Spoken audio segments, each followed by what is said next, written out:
Good luck with that. Good afternoon, everyone. Let's begin. I'll recognize Councillor Jacobs for a prayer and pledge of allegiance. Thank you.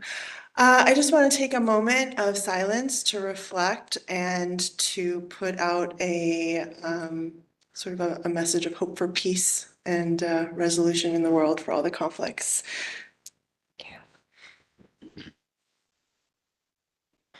I pledge allegiance To the flag of the United States of America, to the republic for which it stands, one nation under God, indivisible. with liberty and justice. Thank you, Councillor. I'd now like to recognize Councillor Kennedy for a motion to record advice and consent for the financial warrant. How much are we spending? I'll make that motion, Governor. Second. Motion made and seconded. All in favor?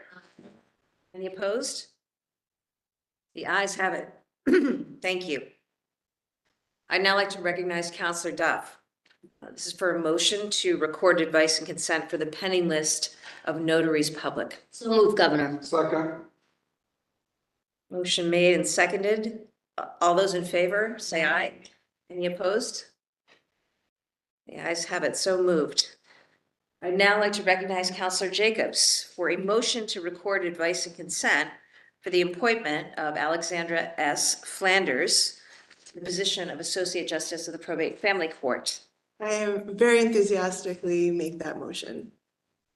Is there a second? Moved and seconded. Any discussion? Hearing no further discussion, I'd like to ask the secretary to call the roll, please. Councillor Ayala, Yes. Councillor Duff, Yes. Councillor Kennedy, Yes. Councillor Jacobs, Yes. Councillor Ferrer, Yes. Councillor Devaney. Yes. With 6 members voting in the affirmative, the vote carries. Thank you. I'd now like to recognize Councillor Ferreira for a motion to record advice and consent for the appointment of McCallum, E. Howe, to the position of Associate Justice of the Probate and Family Court. So move, Governor. Thank you. Second. Any discussion?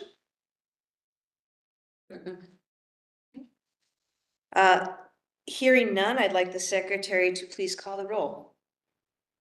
Councillor Duff, Yes. Councillor Kennedy, Yes. Councillor Jacobs, Yes.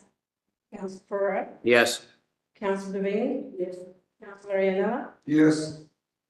6 members voting in the affirmative, the vote carries. I now recognize Councillor Kennedy for a motion to record advice and consent for the appointment of Amanda F. Ward to the position of Associate Justice of the District Court. We'll move, Governor, and an outstanding nominee. Second. Great nominee. Any discussion? Hearing none, I'd now like to ask the secretary to please call the roll. Councillor Kennedy, Yes. Councillor Jacobs, Yes. Councillor Ferrer, Yes. Councillor Devaney. Yes. Councillor Ayala, Yes. Councillor Duff, Yes. 6 members voting in the affirmative, the vote carries. Well, thank you all for your time today and appreciate the good work on behalf of the council. Before we conclude, I'll recognize Councillor. I might be redundant and excuse that, but I'm talking for the people's right to know.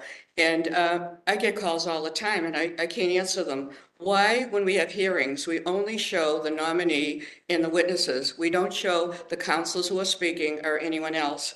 And we show people in the assembly right now, but we used to show them. I don't know of any committee that you go to and it just shows the chair. Doesn't make sense. People want to know who's speaking. They want to know. And so I'm pleading again. I've been asking almost a year now. So I'm hoping that we will show the people who are speaking. That's the people's right to know. Thank you. Thank you. I appreciate that, Councillor Devaney, and that'll be reflected on the record. Councillor Jacobs? I also have something I just wanted to say. I guess I'll stand. I feel So I want to offer this statement for the good of the Commonwealth. I have recently been visiting the archives and learning about Governor's Council, hearkening back historic records there. And there's a statement that was made in this chamber on Wednesday, December 9th, 1970, by Governor's Counselor Connolly that feels relevant for today. And so I wanted to share. This is the statement from 1970, 54 years ago. As we conclude today's meeting, I am again mindful that we are leaving this chamber while many of our citizens are most uncomfortably waiting to be reached in a great number of our busier courts. I cannot help but feel that we are being negligent of our duty to them and to the cause of swift administration of justice when we continue to allow the increasing number of judicial vacancies to go week after week without being filled. Most notably are the vacancies in the Boston courts, some of which have been vacant since last March. While I can appreciate your heavy workload as you prepare for a full term, I remain convinced that sufficient time has elapsed for you to have made careful selections and have presented this council with some nominations. In the interest of speeding up the process of filling these vacancies, I am this day placing my time at your disposal for any special meeting you may wish to call for the purpose of interviewing judicial nominees. I urge you to move as quickly as possible on these vacancies before tardiness becomes delinquency. So I share this today because it echoes the words of concern that I've been fielding through calls, texts, emails from concerned community members, legislators, and members of the judiciary who've been reaching out to me to share the impact that the many judicial vacancies are having in my district of Western Mass, and I know is similarly felt across the state. The 30-plus judicial vacancies are creating a critical bottleneck in our courts, one that is felt and seen, and that is reaching a critical and urgent level that I hope will be addressed with a renewed vigor in nominations coming to council. I appreciate the work that your administration has been doing. The JNC, the Office of Chief Legal Counsel, has done in bringing exceptionally qualified nominations that are a brilliant representation of the best we hope to see in our judiciary in terms of temperament, experiences, and diversity. So I thank you for your dedication to ensuring that our judiciary is served by such extraordinary individuals. So, Thank you. thank you. Thank you, Counselor. And while that was 2 months before I was born, I appreciate the applicability today. And I also appreciate the quality of folks who have come through and the work of all of you in reviewing and hearing candidates and ruling on those candidates. So know that I am looking forward to making new nominations very shortly to all of you and understand and appreciate our shared commitment to the administration of fair but expeditious justice across all of our trial courts. So I really appreciate it. I wish you all well this afternoon. And with that, our business, I believe, is now concluded. Thank you. Thank you, Governor.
You're welcome.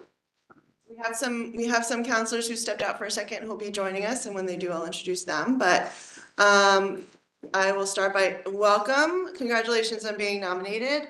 I want to introduce the council members who are in chambers so far, and we'll introduce the others as they straggle in, but we have Councillor Devaney, we have Councillor Duff, and Councillor Kennedy. I know Councillors Ianella and Ferrer will be joining us shortly. I'd like to start by reading your nomination letter into the record, so. Excuse me, can you excuse for 2 minutes? Of course. Thank you. On June 4th, 2024, to the Executive Council, dear councilors, I am pleased to nominate Gregory P. Teran to the position of Associate Justice of the District Court. I submit this nomination for the advice and consent of the Executive Council. I am enclosing the nominee's resume for your convenience. Sincerely, Maura T. Healy. I'd like to take a moment for you to just introduce us to the people who have come to support you here today. Sure, in no particular order, Nancy Summers, Josh Alper, Rachel Chunna, Humberto Teran, my dad, Chris Teran, my mom, Pamela Eleanor Wallace, my sister.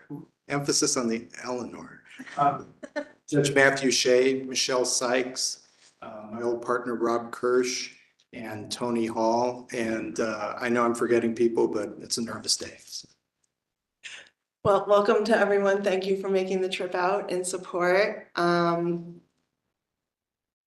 first thing we're going to do is call up your witnesses, and we're going to start with with Honorable Matthew Shea, Associate Justice of District Court. Welcome. You can sit, you can stand, whatever makes you comfortable. Stand if that's okay. Sure. I just come and urge this body to support this nomination. I have met Attorney Teran through professional ways in terms of psychiatric commitment hearings, which, as you know, is one of his specialties. I had no idea what these were before I became a judge, and I do an incredible amount of them now. They are incredibly serious. They are incredibly difficult.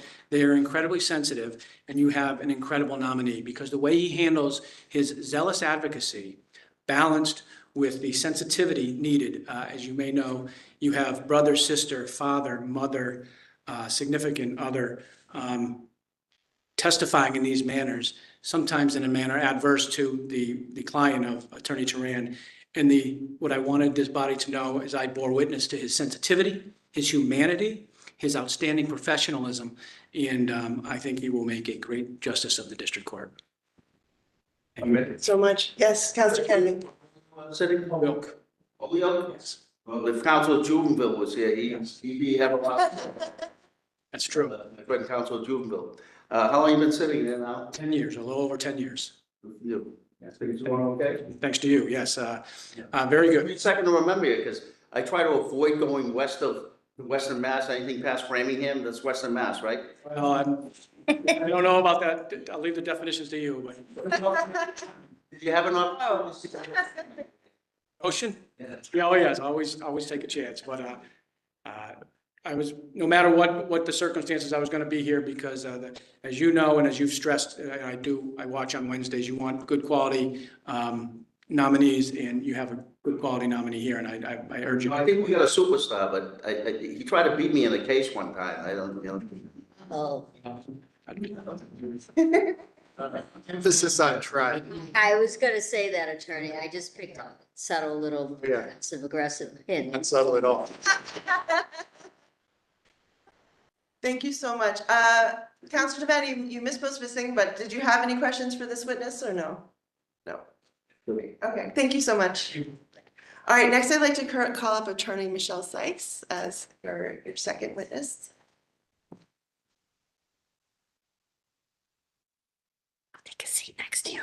I don't get to sit next to you very often anymore.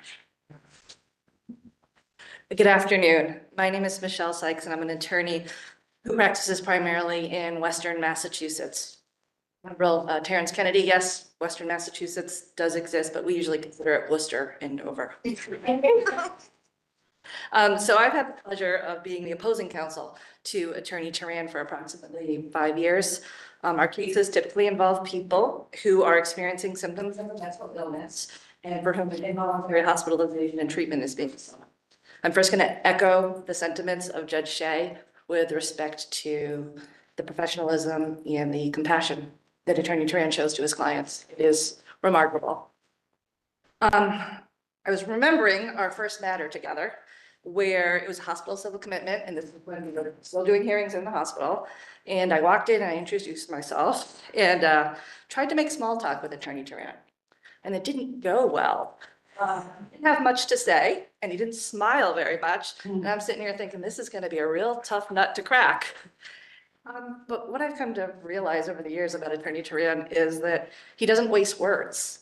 So he observes, he listens, he assesses, and then he takes that information as well as his legal knowledge, and he formulates a response or he makes his argument.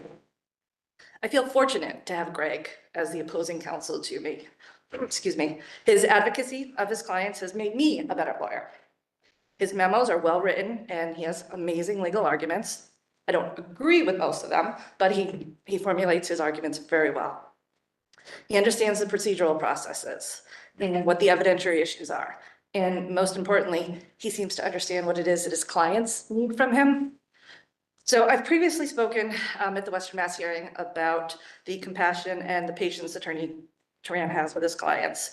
And I spoke of his active listening and his advocacy. Today, I'm also just trying to remind you all that he has amazing legal knowledge as well.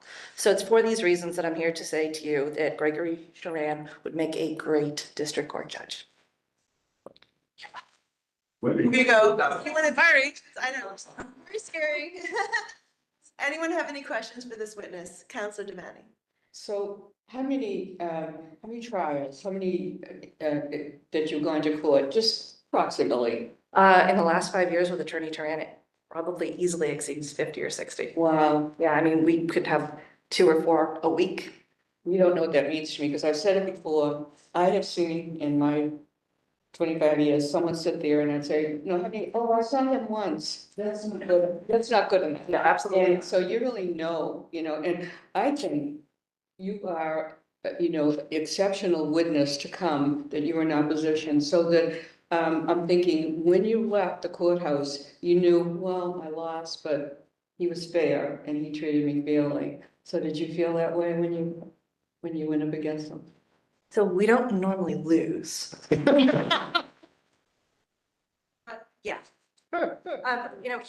He's doing what he needs to do to advocate on behalf of his client, win or lose. And I don't think we take it as win or lose, quite honestly, on either side. It's the fact that it's an adversarial type of hearing. I disagree with the way we have to have these hearings. But he is always professional, and he's an individual who is going to use the law to the best of his ability to get the best outcome for his client. Well, your testimony means a lot to me. Thank you for coming. You're welcome. Appreciate it. Does anyone else have any questions? No. Thank you. Thank you. I want to say thank you for both coming and sharing your thoughts in Springfield and then coming out to Boston to do it again today. Thank you all for your time. Appreciate it. So we did originally have a third witness who submitted a letter instead, and I'll read that at the end. But right now I want to see if anyone else in this room is here in support. Seeing none, does anyone want to speak in opposition? There is a line outside. Oh, please. No, I closed the door as I spoke. Let's say that. Seeing none, did you want to say support? It's getting stale. Sure. Eddie, getting stale. Tell us your name. Robert Kirsch. I am, as identified, I'm his old partner. I would have preferred a different adjective, but I think it's at this point. We had one case together, but I think it's safe to say that it was a case that was very significant for both of us. We represented 6 men who were interned at Guantanamo Bay on a prolonged basis starting in 2004. In that case, we had the full weight of the United States against us. Remember that this was a time when we were being told that the people held there were the worst of the worst. We had security clearance issues. We fought over punctuation with the government in that case. And I can only say that Greg was the most zealous, thoughtful, compassionate advocate. We were dealing with clients who really didn't know our culture and whose culture we really didn't know. It really brought to bear the full breadth of both human beings and legal ability. And I would recommend Greg as a judge with absolutely no hesitation or qualification based on the extraordinary work that he did there, which was in large part a great contribution to the result which we ultimately achieved. And all those 6 men are now home with their clients, their families rather, excuse me. And I would be happy, I appreciate the opportunity to be able to speak today, and I'd be happy to answer any questions. Thank you so much for sharing that specifically. It's one of the parts of his resume that is most fascinatingly different than we normally hear. But Councilor Devaney, did you have a question? Thank you for coming. How long have you been partners? We were partners. We were at the firm. The case started in 2004. I forget when Greg left the firm. I left in 2015. So we were partners for 10 years. Wow, so you really know him, right? We were together every day for months at a time under sometimes horrible circumstances, but worthwhile circumstances. Well, thank you for testifying. My pleasure. Seriously. Anyone else have any questions for this witness? Thank you so much. Genuinely appreciate it. So now I turn the floor to you. So Attorney Teran, please share your personal statement on why you want to be a judge and why we should confirm you. Thank you, Councilor. Good afternoon. First of all, I want to say thanks to Governor Healy and to Lieutenant Governor Driscoll for the honor of the nomination, and to Chief Legal Counsel Paige Scott Reed and Deputy Legal Counsel Derek Hesselheim for their support and guidance throughout this process, and to Abim Thomas and the Judicial Nominating Commission for their tireless work on behalf of the Commonwealth as a whole. Thank you to you, Tara, for the time that you've spent with me. Thanks to Valerie McCarthy and her staff, and to all of the counselors for the time you've spent talking with me, reviewing my file, and the time that you devote to every nominee who comes before this body. I'd like to give special thanks to Judge Shea and to Michelle Sykes for speaking today on my behalf, and to Rob Kirsch, my never old, eternally young partner, who I spent 1,000 of the best hours of my life with back in 2008. And I'd also like to thank the 8 witnesses who spoke at my community hearing on June 24th in Springfield, many of them from the church that I attended. I'd like to say thanks to my kiddos, Gus and Amelia, for being great kids, great 20-somethings, for teaching me far more than I ever taught you, and for enduring all the mistakes I made as a dad along the way. I'm glad you're both thriving, and I'm sorry I made you listen to so much Bob Dylan during the road trips. That was my fault.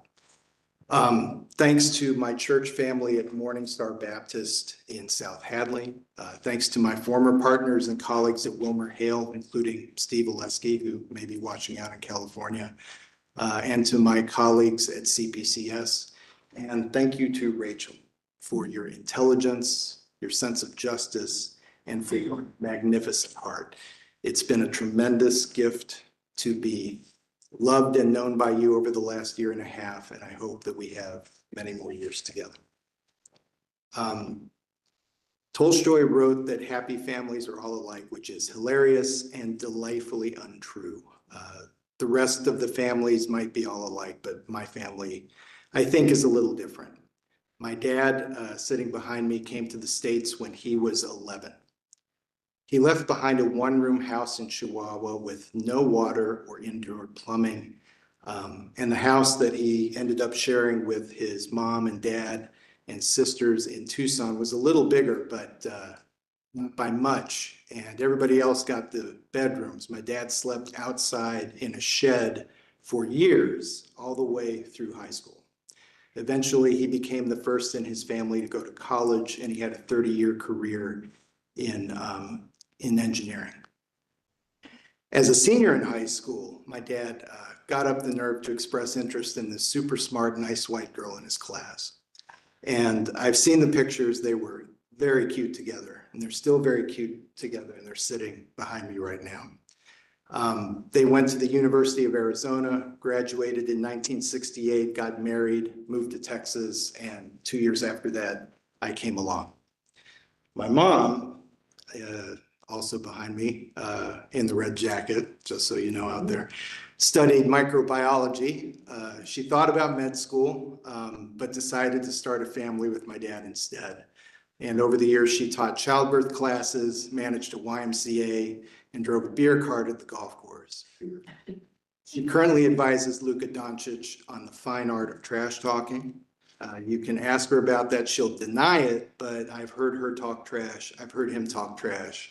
I don't think the similarities are coincidental. I've had a charmed life throughout, and certainly a charmed life growing up. I loved astronauts, Saturday morning cartoons, Greek mythology, soccer, science, math, except for long division, which I still hate. I loved music, books, swim team, marching band, high school debate, and through it all, my parents supported me and pushed me when I needed it. And they also knew when to stop pushing, like when I stopped taking piano lessons in junior high and started learning Purple Rain by ear instead. I picked stupid fights with my sister a lot, far too often, until I discovered in high school that we might be the best allies either one of us would ever have in this world. My first love was science, but I also loved to argue, especially about things that I thought were unfair or unjust. And when I was in sixth grade, I saw this play, Inherit the Wind, about a teacher facing jail time for teaching evolution in 1920s Tennessee. I noticed that the 1920s Tennessee of the play seemed an awful lot like the 1980s Texas I was living in. And I also noticed that I really loved the lawyer who was defending the teacher and thought, if I ever become a lawyer one day, I think I want to be that kind of lawyer. Growing up, I felt a little different, not unusual. Everyone feels different. My flavor of different was this: when you're a Mexican-American hyper nerd with a fascination for David Bowie and Doctor Who, living in East Texas, especially small town East Texas, it can feel like being a stranger in a strange land. When I was a junior in high school, I got into a summer program at MIT. I arrived here in June of 1987. The Charles River was glistening, The Cure was playing on WBCN, and I was in a place where it was okay to love the things that I loved: philosophy, physics, literature, and the music of the Smiths. I never wanted to leave, so I came back here for college in 1988, and I've been a proud citizen of the Commonwealth ever since, mostly in the eastern part, but in the last 6 or 7 years in the beautiful western part, which I wish I'd discovered sooner. I paid my own way through MIT on an ROTC scholarship. When I was a cadet, I discovered that gays and lesbians were forbidden from serving in the military, which did not seem at all right to me. So I became part of a campus organization devoted to changing that policy. And at the time, I was the only ROTC cadet at MIT to do that openly. And I've been an LGBTQ ally ever since. After college, I served on active duty in the military from 1992 to 96. I'm proud to have served with people from every corner of the country and from all walks of life who wanted to make something of themselves. I'm proud it was the Air Force, the same branch of service as my grandfather, Leslie Larson. He came back from World War II with a hatred for macaroni and the love of Glenn Miller and Lawrence Welk. And in time, I came to love those things too. He gave me the best job I've ever had, which was shoveling sheep manure at a friend's farm in Colorado. I hated that job. I didn't think it was a great job at the time, but Grandpa Leslie, in addition to being a Midwestern farm boy, was a little bit of a car salesman. He said, "It's a great job, Greg. There's nowhere to go but up." And he was right. He was the first man I saluted when I was commissioned in 1992. And I wish he were here today. I've had a 24-year legal career. The first 15 years at WilmerHale made me a formidable lawyer, but it's the last 9 years at CPCS that have been my PhD in humanity. I've served hundreds of people over the last 9 years. I've met them in lockup. I've stood by their side in court. I've visited them in jail, in prison, in psychiatric wards throughout the Commonwealth. I've asked questions and given legal advice and done the lawyerly things that lawyers do. And I like being a lawyer and I'm good at it, but over time, the lawyer stuff became less important to me than the human stuff. I've sat with my clients on some of their worst days. I've read Elizabeth Bishop with them. I've talked about life and family and philosophy and religion with them. I've listened to contraband music with them. I've sang songs with them, borne witness to their suffering. And I've tried to represent them with dignity, grace, and a firm, unyielding insistence on their full humanity. My life transformed when I began to let go of some of the privilege and success I had accumulated, and I began to turn towards suffering, not away from it.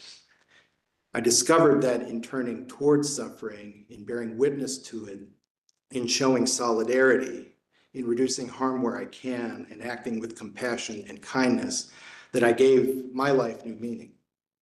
And the day-to-day practice of turning towards suffering with compassion is really all that matters to me now. It is the last and final answer to the multiple choice question of me.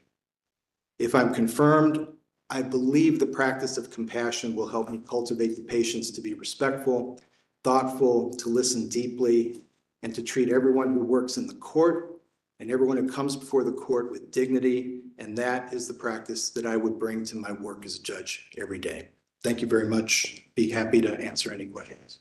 Thank you so much. We're going to start with Counselor Devaney. Nice to see you Good again. to see you too. Thank you for coming a distance and spending all that time with me. I appreciate it. And you're on the Hall of Fame for the Belgian waffle.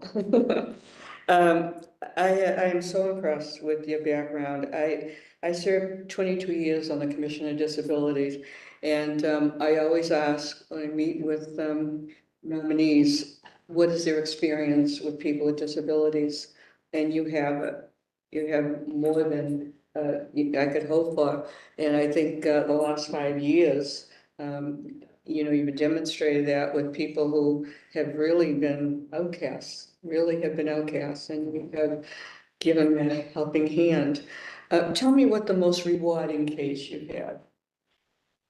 When I think about that these days, I think mostly of, it's maybe not one case, but there are 2 or 3 clients of mine who I've worked for over the past 4 years or so, represented them in commitment proceedings and in guardianship proceedings, and have had kind of an ongoing relationship with them. A couple of them are still in the hospital. One of them actually got out about a year ago, and I see him pretty regularly in the community. So those are the people I think about when I think about the most important things I've done. No, I've served with people on the commission. One member had a son with Asperger's symptoms, and he used to come to the meetings. You have really been noted for that. Tell me, some of those things that have to be done and what is not being done. I think it's important for all of us, and particularly anyone in the court system, to really bear in mind all of the ways in which we could make the court system more accessible to people who are living with disabilities, who may have physical impairments in terms of getting access to court, who may speak a different language, and who may have various forms of cognitive disability, so that you need to really break down what's happening in the most simple and straightforward way possible. Okay, so you have seen cases that you've been successful, and then you learn that there's no follow-up for this person getting any help, and you have done that. So when you go to this court, what can you tell me that needs to be done, and what changes would you like to see? Well, that's a great question, and I think the question kind of hits one of the big problems that we face not only as a court system, but as a society, which is offering the kind of care and compassion and service and follow through that people living with disabilities need, which doesn't end at the end of a case or the end of a particular chapter in that person's life, but can also often be ongoing throughout their life. I don't have a particular, I don't have a 7-point agenda for that, but I can tell you that just as a matter of values, that's something that's going to be incredibly important for me if I'm confirmed for as long as I serve. You're an attorney, you weren't a judge, yet you reached out and helped these people who were just released, like, just to go out there and whatever happens to them, and you interceded. Don't you think there should be more involvement with judges? I think that would be great, yeah. And I've known that there are people in the community who are really, comfortable with being a more active part in the lives of disabled folks, and that's certainly me. Well, there seems to be so many agencies, and it just, I just couldn't understand, looking at all your cases, that's not part of it, that there's a follow-up. I mean, you have to follow up when people, commit crimes and they go to the parole board. I mean, they need help when, I don't understand that at all. And you bring up a really great point. I mean, I can think of a client that I have right now who, one reason that I'm representing him is because he served a lengthy prison sentence, and when he left prison, he left with almost no services in place for him. Things fell apart for him pretty quickly, and he ended up in the hospital system, and he's been struggling to get out of that ever since. By contrast, one of my current clients discharged from the hospital with a really wonderful set of services wrapped around him, and thanks in large part to that, he's doing okay. So, really, well, I want to thank you for your service, your military service. I'm kind of from a military service people. My late husband was a Marine, my son was, and so on, but I thank you. How do you think that helps you to be a better judge, what you have learned? And I thank you for reaching out to people who are gay and have been discriminated against. So how do you think your military service helps you to be a better judge? One of the things that I loved the most about being in the military was this, I mean, it was, and this was, 30 years ago, and I'm sure it's the same now, but my experience is a little old now. But, it was really the most democratic institution I've ever encountered, in the sense that I was working with and for people from all over the country, from many different backgrounds, many different political persuasions and, points of view, all coming together to, to serve the country and to do a particular mission and to, kind of figure out how to get things done. I think that was an incredibly valuable experience in just learning some of the basic skills and being able to listen to other people with other perspectives, being able to contribute some ideas. And at the end of the day, knowing that you have to salute smartly and get the job done. So I have to say, you have great witnesses, and great to see Judge Shea. That was a good vote. Thank you for coming. So there's a case here that Judge Shea was the judge, and I'm trying now that I'll be able to find it. I'm sure you had a lot with the judge. And tell me, there has to be, in the years that you have been a lawyer, that there's one case that will always stand out that you lost and you regret. And can you tell us about that? In my current practice in mental health litigation, the only losses I regret are ones where I feel like my client wasn't fully heard, that despite whatever efforts I made that, that I felt like the decision didn't fully acknowledge what they had gone through. I've never felt that with Judge Shea. That is always, you know, I've had many cases where at the end of the day, the person, it's adjudicated that they need to stay in the hospital for longer, and that might not be something they want. But I've never felt that I wasn't heard and that my client's case wasn't heard with Judge Shea. I have felt that at times in other cases. Very good things about Judge Shea, and, you know, we don't have a crystal ball. And sometimes people disappoint us. It might be 10, 15 years, 17 years after we voted, and you don't know, you know, that the person is going to judge in that way. So, you know, that's the hardest part of this job. But I'll tell you, in meeting with you, and we spent a lot of time together, and just to know your love of your family and community in your church, it was very inspiring to me that we need a judge to have all of those principles to represent us for justice, for everyone. And especially in this environment, I don't want to pick up the paper every day, the people being shot, kids 17 and everything, all over in our little communities today. So tell me what you see and how our society has changed since you've been in the court. What do you think that a judge can do for this kind of environment? And it just seems like every day there's someone that's killed on the street, and I don't remember this growing up. It wasn't as frequent.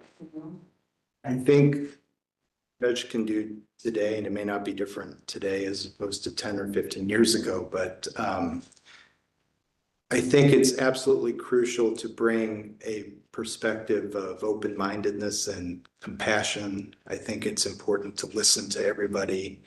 I think it's very important not to get weighed down with cynicism, not to treat the people in court as just a bunch of docket numbers, to really try your best to see the case in full, to hear all the perspectives, to know that you might make mistakes, but to just do the best you can. I think that's all that you can do. And I absolutely agree. It's, you know. We talked a lot of things, and I bring it out in the hearing too, so that we know what we talked about.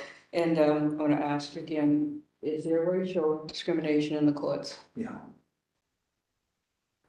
That's the thing. I don't have a crystal ball to know someone sitting in your chair if they are racially prejudiced.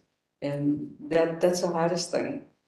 And I've seen in my little way, not a way, but I'm working on consultations, and I have a wonderful governor that's, you know, supporting it. And when I go out to these prisons and I see these people who are discriminated against and wrongly sentenced, it's heartbreaking that, you know, because, you know, my goal is to identify them so that they can have the releases that they deserve.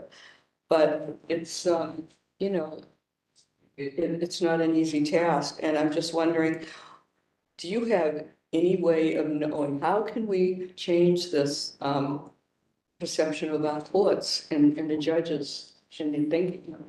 Well, I really appreciate your commitment to that. And it was, I was glad to hear of all the work that you do on commutations and in talking to people who've been in prison.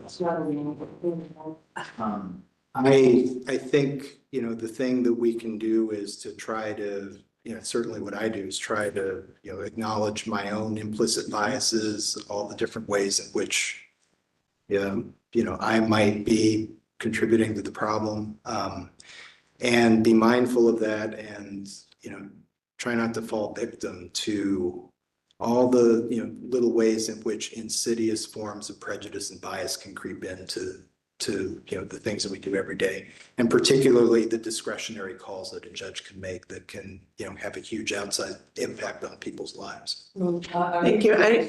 To be supporting you, and I'm so glad that you applied and that the governor chose you, and I wish you all good luck. I'm really pleased. Thank you, counsel. Thank you, Counselor.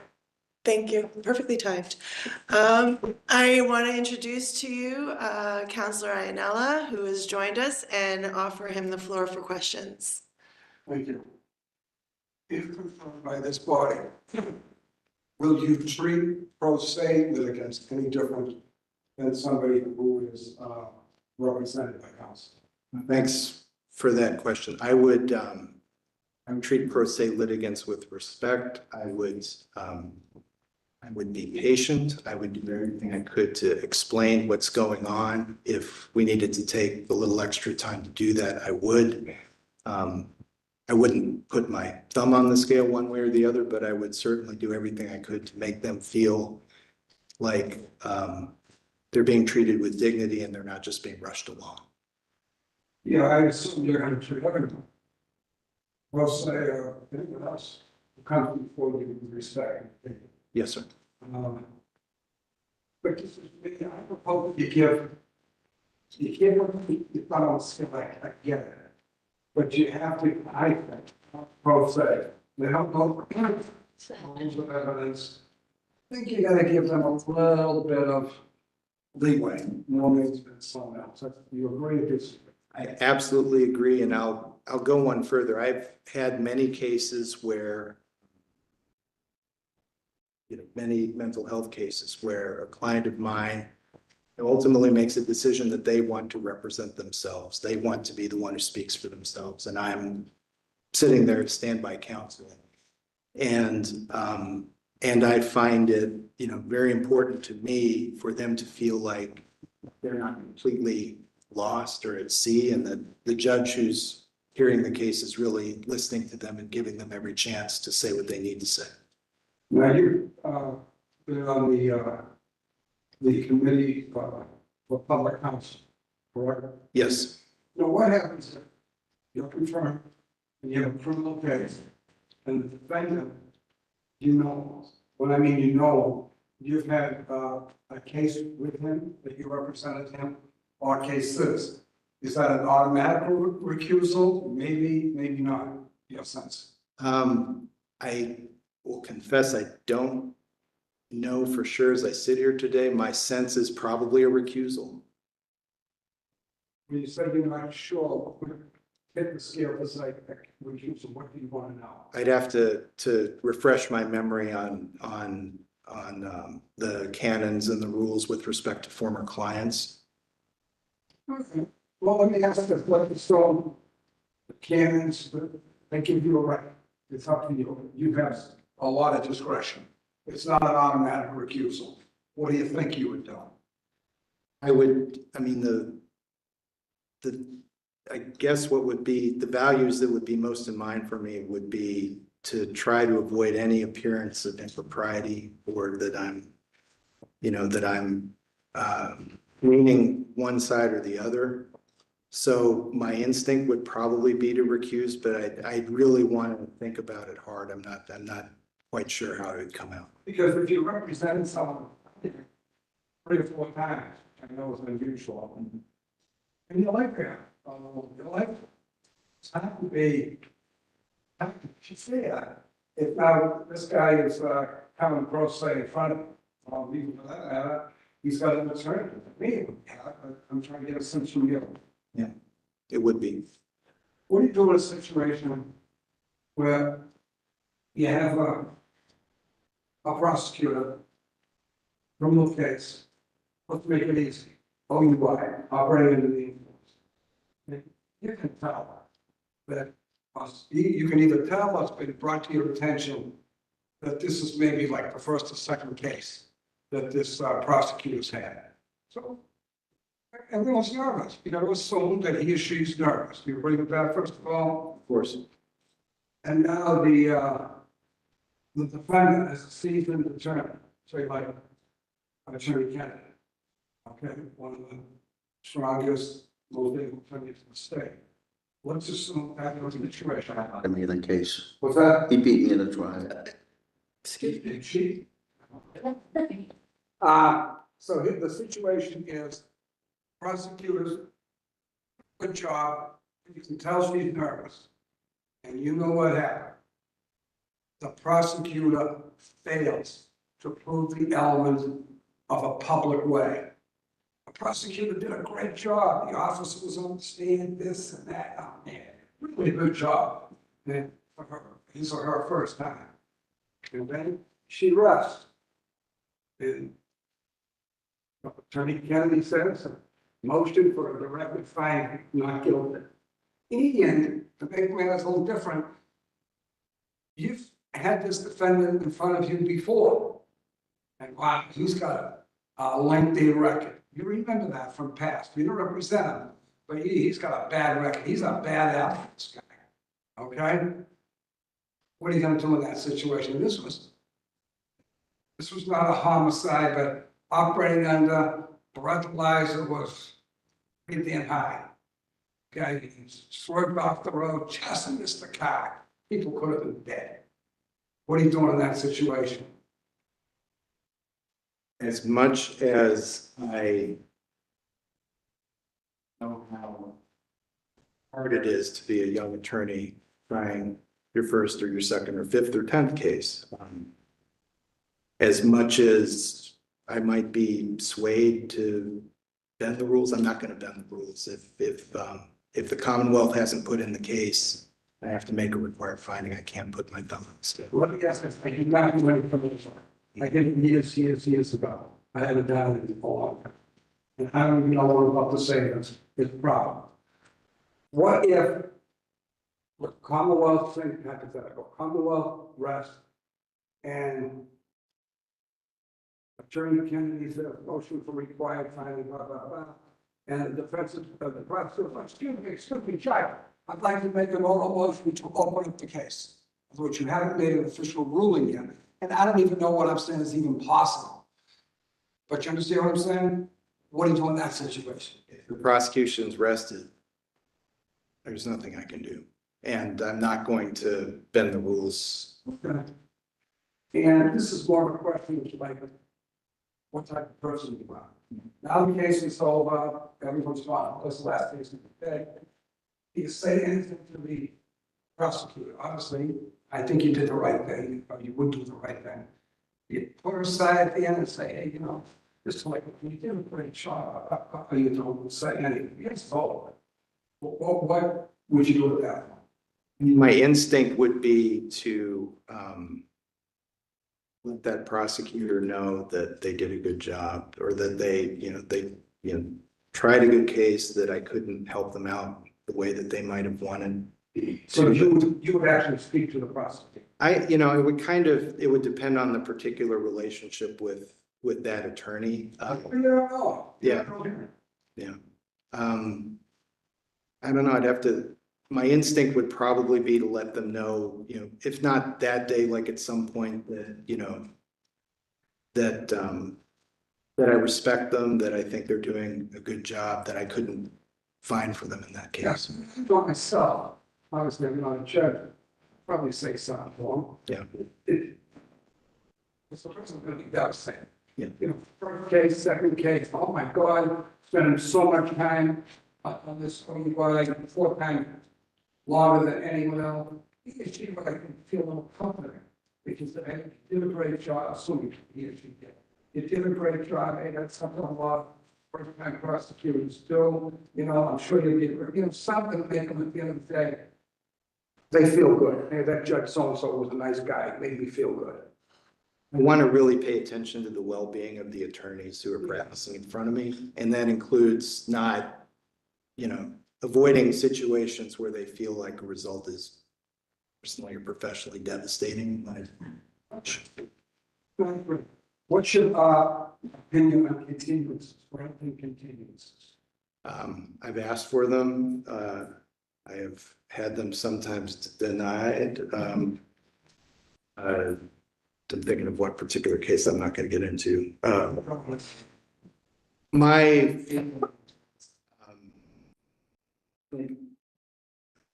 Lawyering in our courts is a really tough job, particularly for individual practitioners who may not have, people that can back them up in a particular case. So I'm going to take all that into consideration, probably be pretty flexible on continuances.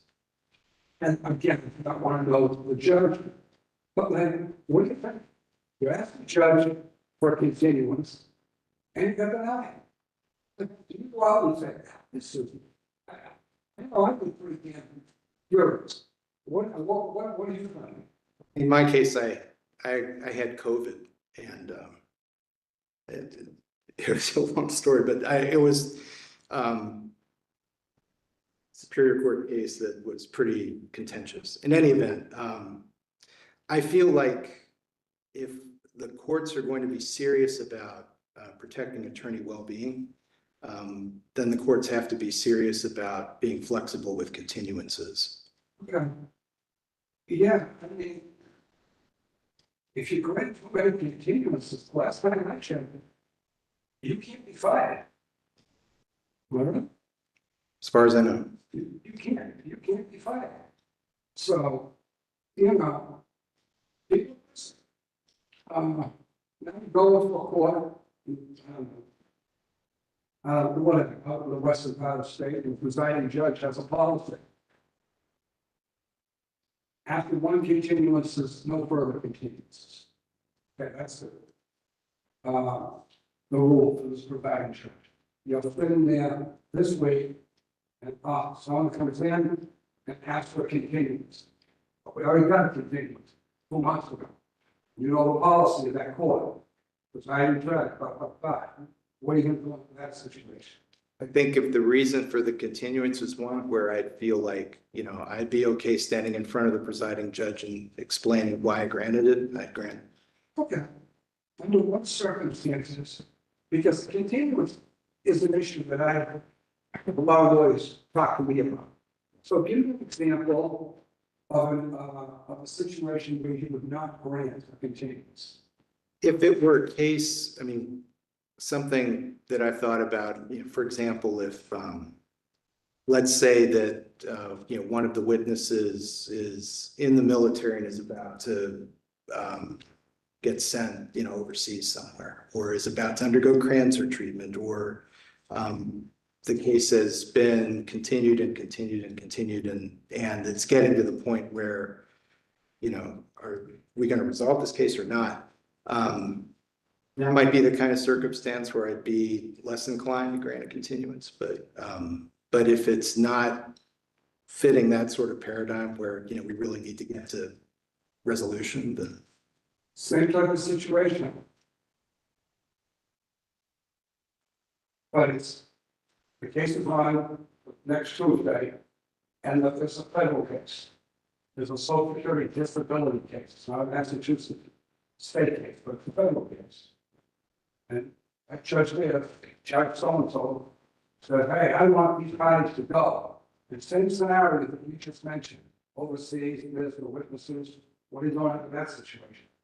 I'm not, so I'm sorry, that there's a, So in other words, it's not another district court. It's not another district court in Massachusetts. It's not a superior court in Massachusetts. It's a social security.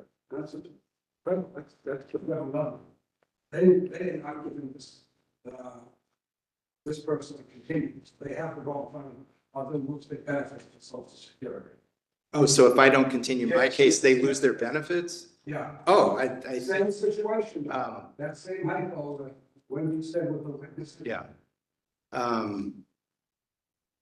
I'd have to give that a lot of thought. I'd be really inclined to grant that continuance rather than have someone suffer the collateral. And besides the federal government, in those cases, go over in the state case, go to my case.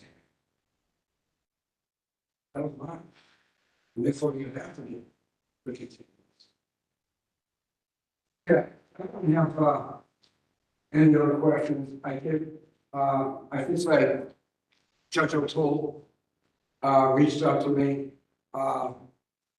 One of my former employees, many years ago, Judge Brendan reached out to me. They think the world of you, and those are two people I have high regard for. I want to let you know that they did reach out to me. Thank you, Councilman. I never really further questions. Thank you. Thank you. Thank you, Counselor. Moving on, Counselor Duff. Thank you, Madam Chair. Great to see you.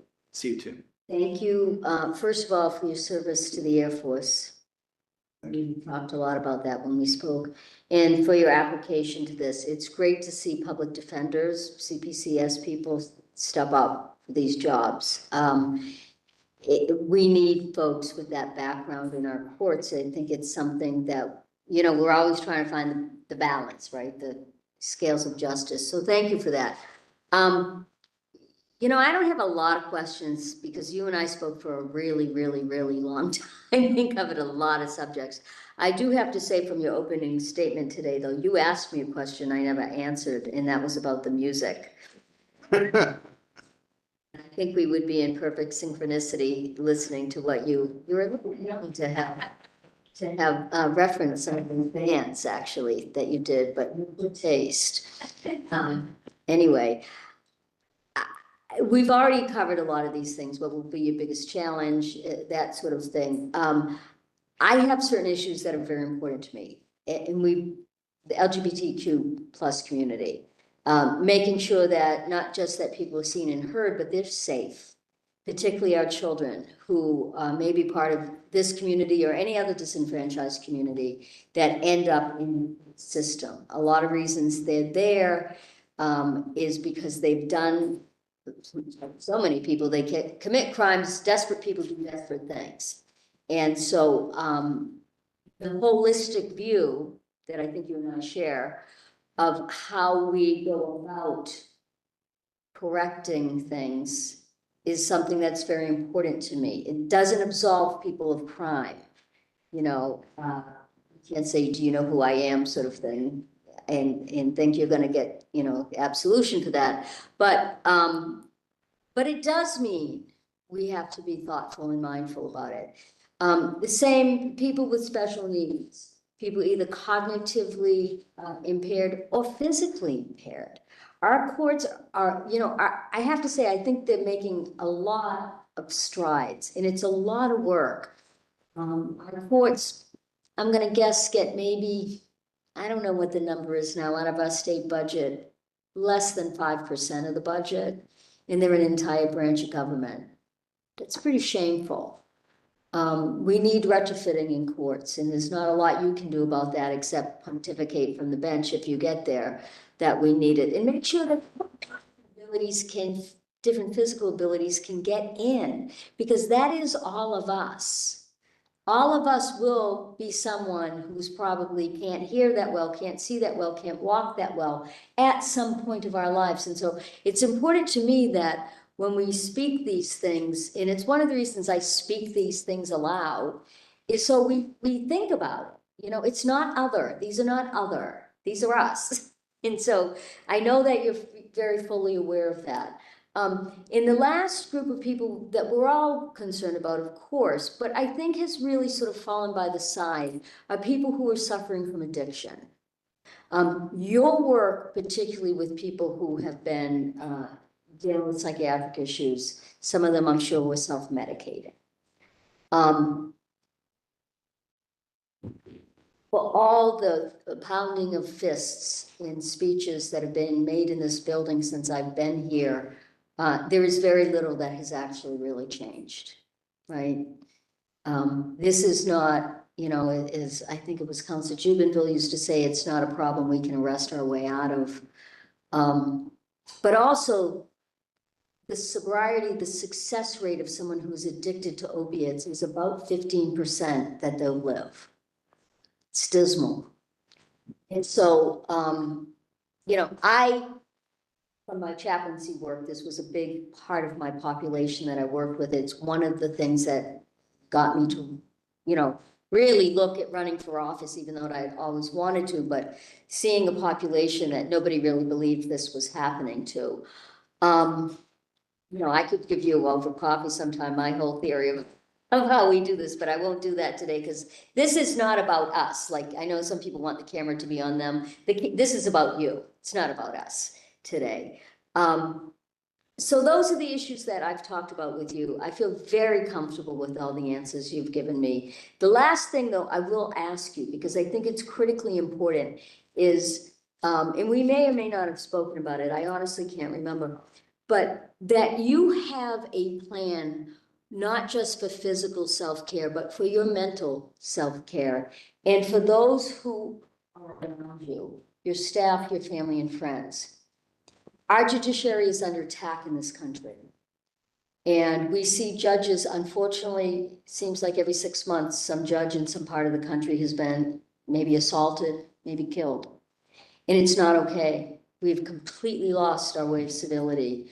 And I probably shared with you the own personal work I've had to do on this issue because I have very strong, I'm Irish and Italian and I'm spicy and I've got very strong feelings about things working and, working or not working at the Supreme Court in Washington. But that doesn't mean I have the right to do certain things to those people.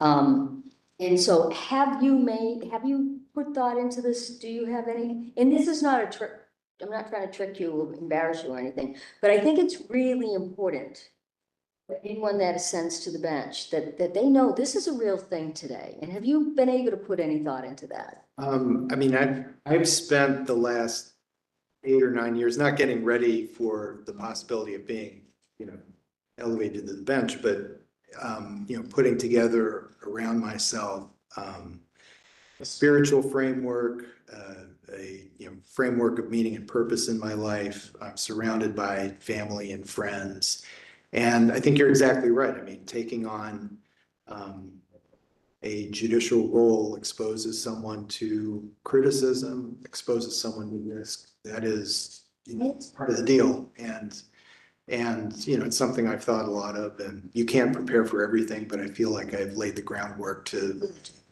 Because it doesn't just impact you, it impacts your family and friends, and it may impact the staff at the court.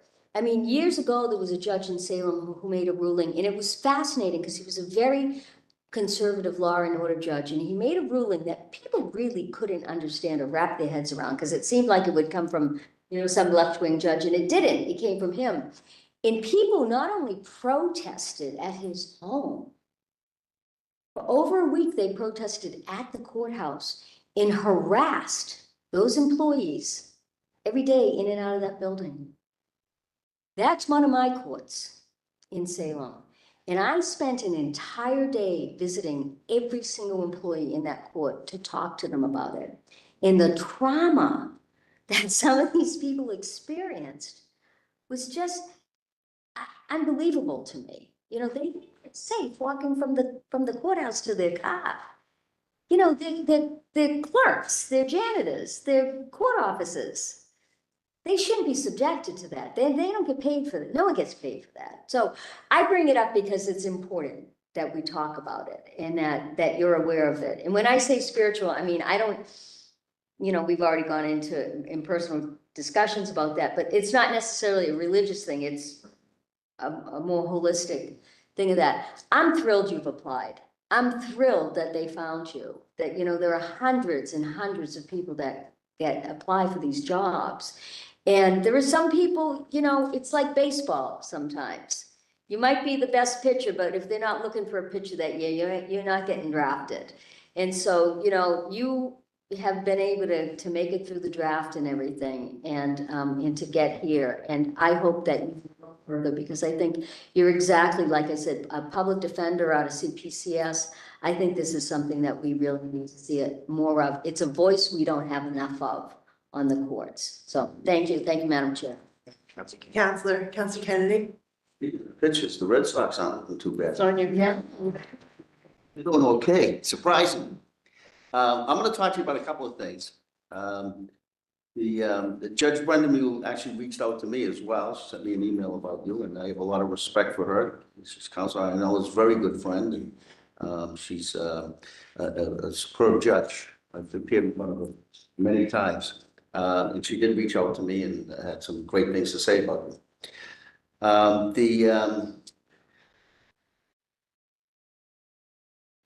Councilor Duff touched on issues with courthouse security and people going in there and causing problems and disruptions. I've actually been involved in something today that's very, very disturbing. And I'm dealing with judges, and it's very disconcerting the way the trial court's handling it. There was a gentleman arrested in Maine over the weekend. I was actually glancing at the reports that I just got on it. He basically, his mother turned him in. He's a military veteran with severe PTSD, according to the police reports from Maine, who threatened to kill the victim in the case, which was a restraining order down in Massachusetts, a violation of restraining order, and threatened to kill the judge. The mother thought it was a credible threat. They found the guy with a bomb, a grenade, a vest, a bulletproof vest, and a number of guns. He was arrested up in Maine. And he threatened actually 2 judges, and threatened to blow up a courthouse. It was a pretty credible threat. It was found to be credible. This has unfolded over the last 2 days. Both of the judges I know very, very well, consider them friends. And both of them are incredibly upset, mostly at the way the trial court has handled it. They got a phone call saying you were threatened, but don't worry about it. Haven't heard anything since. Weren't provided copies of the reports. They weren't provided any information at all. They weren't provided any security at all. I got the reports from them. And it's a very, very serious threat. And that's going on a lot. Now, you've been dealing in CPCS. And by the way, you gave up a lot of money to go into public service. You did. You know, and I respect it. You gave up a lot of money. I wouldn't have done that. But I know someone else who did do it very recently, go into public service, and I'm a little upset at it. Yeah, my daughter. But you've been dealing with just those issues with somebody like that. You're a veteran, and this guy's a veteran with some severe mental health issues, but also a very dangerous guy. Now, this guy's in your court someday. You see these issues that you've dealt with, that he's a veteran, PTSD. We respect why he's in the situation he's in, which is because of his combat duties. He was a sharpshooter too, which makes it even more unnerving. How are you going to handle somebody like that in your court, given your background, dealing with the mental health issues, given that you got somebody who's a really, really serious threat, not just to the victim in the case, but to the people that are working in your building, including yourself? What are you going to do about someone like that? You know, Counselor, He's there on an arraignment on a minor violation, and you see the issues. I mean, if there's a request for detention, I'm sorry? is there a request for detention under 58A or? Well, I'm sure there will be in this. There was the situation was a 58A with an agreed upon release on conditions that included a GPS. That agreed upon, by the way. Presumably there's a warrant out for him on that, but hope so. Yeah, I mean, the considerations in those kind of cases are, you know, they're really severe and they're very significant. You know, you can, on the one hand, you know, something that's going to weigh on my mind is it's always a terrible thing to take away somebody's liberty, even if there are warning signs. You can't do that lightly. You have to have really good reasons for doing that. At the same time, it's really, really important to thoroughly understand the risks to public safety that someone in that situation. This guy is dangerous, and this is real. Yeah. You know? You're going to lock him up? Hopefully. Yeah, I think you have to. When I leave here, I'm going to get on the phone with my friend Tom Ambasino, the court administrator, and I'm going to talk to him about the way judicial security has handled this. There's two women judges, are really upset. They're both out looking for security systems for their homes right now that they have to pay for themselves. That's terrible. And they're getting, you know, she referred to the judge in the recent case getting threats. She has been getting threats. I've heard about those.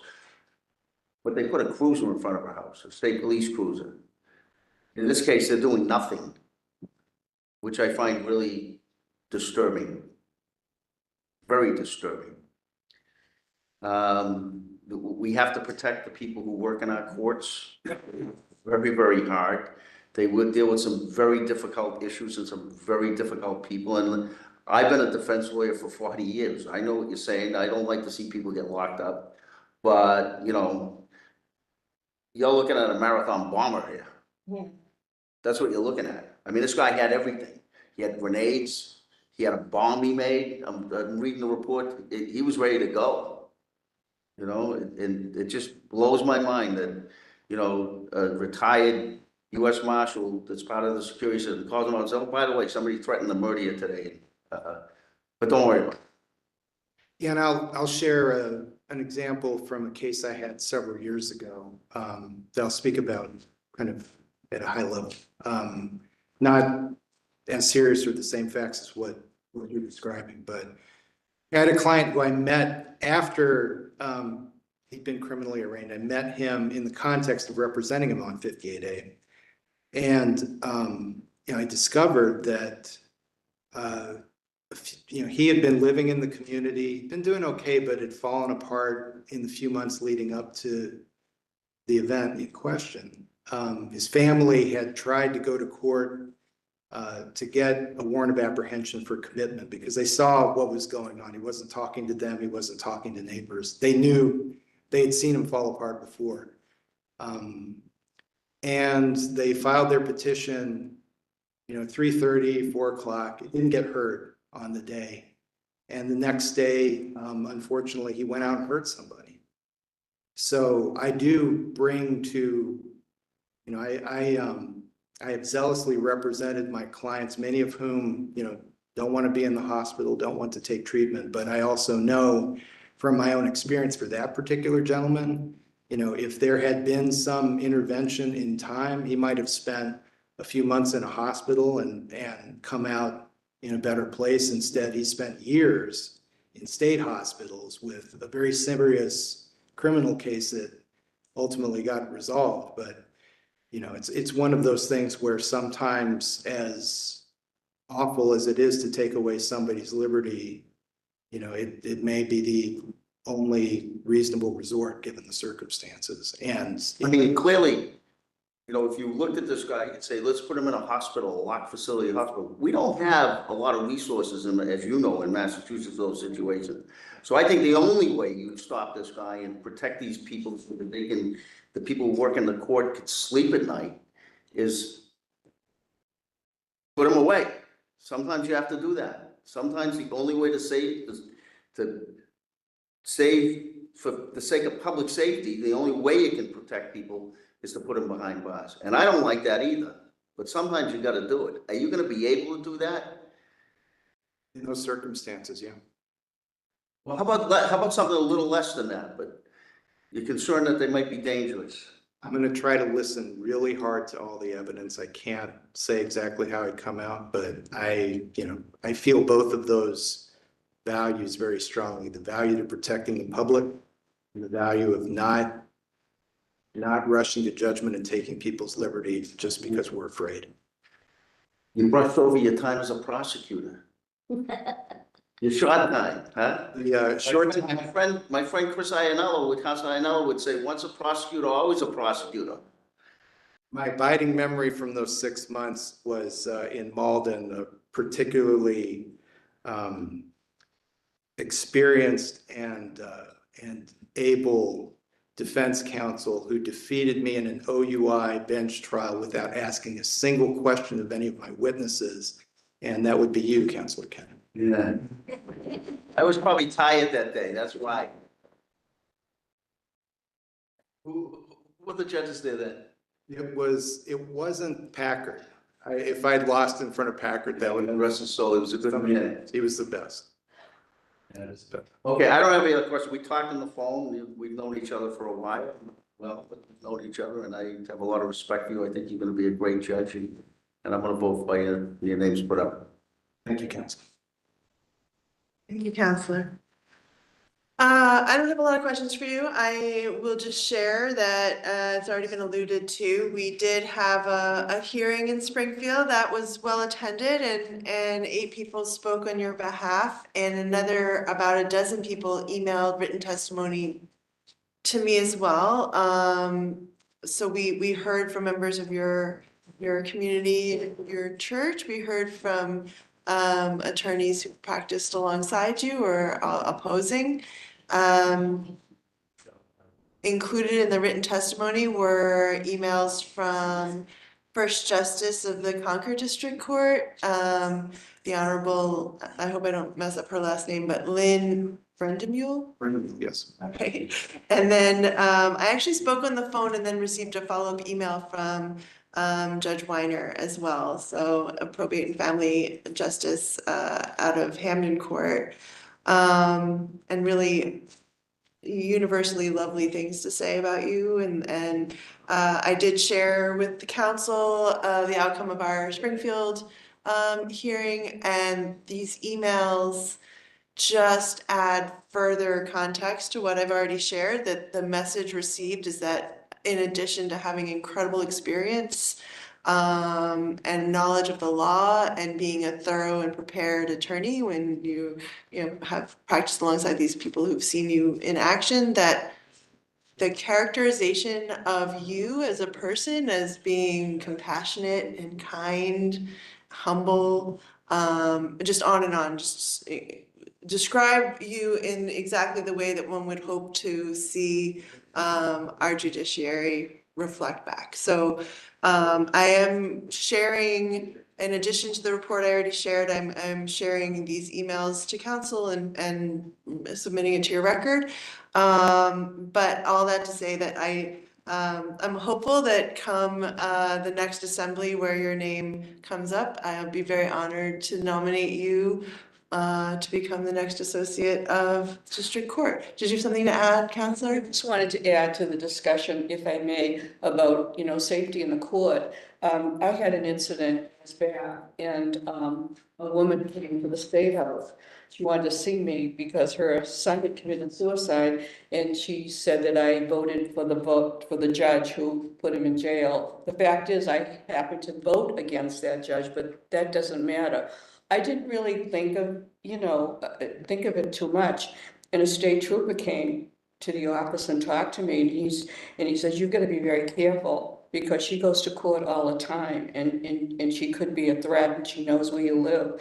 So you just don't know, the position you're in when that happens. Now, the other thing I want to note for the people out there in the public, I did mention it at public assembly that you people want to see the people speaking, and no one's listening, talking for a year. And I think you have the right to know what counselor is speaking and not only the nominee. So I do want you to know that I did say that, and I put it in the record, and I said it to the governor and everyone that was present. So I'm really sorry, because you have the right to know who's speaking. Thank you for those comments. Support that. Well, I appreciate that. So with that, I'm going to close the hearing, and we'll follow up with you after the vote in the next assembly. So thank you, everyone.